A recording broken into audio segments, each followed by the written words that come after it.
নমস্কার দর্শক বন্ধুরা, আমার সহজ কথা মোটিভেশনে সবাইকে জানাই সুস্বাগতম। আমি তোমাদের বন্ধু মৌমিতা। এখনো তোমার স্বপ্ন পূরণ হলো না, এখনো তোমার লক্ষ্য আর উদ্দেশ্য পূরণ হলো না, তুমি নিজেকে একটা ভালো জায়গায় প্রতিষ্ঠিত করতে পারলে না, আর তুমি নিজেকে আনন্দের মধ্যে ডুবিয়ে রেখেছো। আনন্দের জোয়ারে গা ভাসিয়ে দিয়ে খুব মজায় আছো। আচ্ছা, ভেবে দেখো তো, কি হবে আনন্দ করে, যে আনন্দ স্থায়ী নয়? কি হবে অন্যের মধ্যে নিজেকে জড়িয়ে রেখে, যেখানে তোমার কোনো সম্মানই নেই?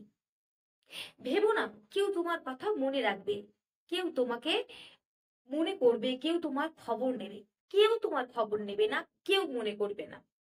এমনকি তোমার বন্ধুরা হাত ছেড়ে দেবে, তোমাকে ভুলে যাবে, যখন তুমি তাদেরকে আর সময় দিতে পারবে না।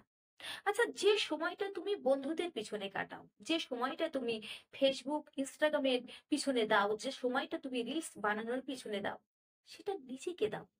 নিজের স্বপ্ন, নিজের উদ্দেশ্য আর নিজের লক্ষ্য পূরণের জন্য অনেক কাজ করো, অনেক পরিশ্রম করো।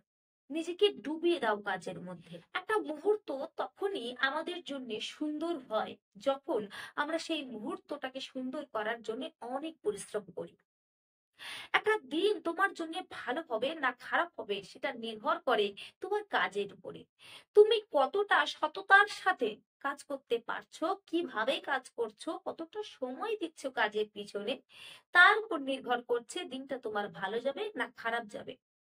তাই অযথা আর ফালতু কাজের পিছনে সময় নষ্ট না করে সেই সময়কে নিজের লক্ষ্য, উদ্দেশ্য আর স্বপ্ন পূরণের জন্য কাজে লাগাও। আর তবেই তোমার জীবনটা সুন্দর হবে। এই কথাগুলি তুমি অক্ষরে অক্ষরে যদি মানতে পারো, তাহলে তোমার জীবনে অসফলতা কোনো গল্পই থাকবে না। তো আজকে ভিডিও এই পর্যন্ত, ফিরে আসছি নতুন কোনো ভিডিও নিয়ে। ততক্ষণ নিজের খেয়াল রাখো, সুস্থ থাকো আর ভালো থাকো। নমস্কার।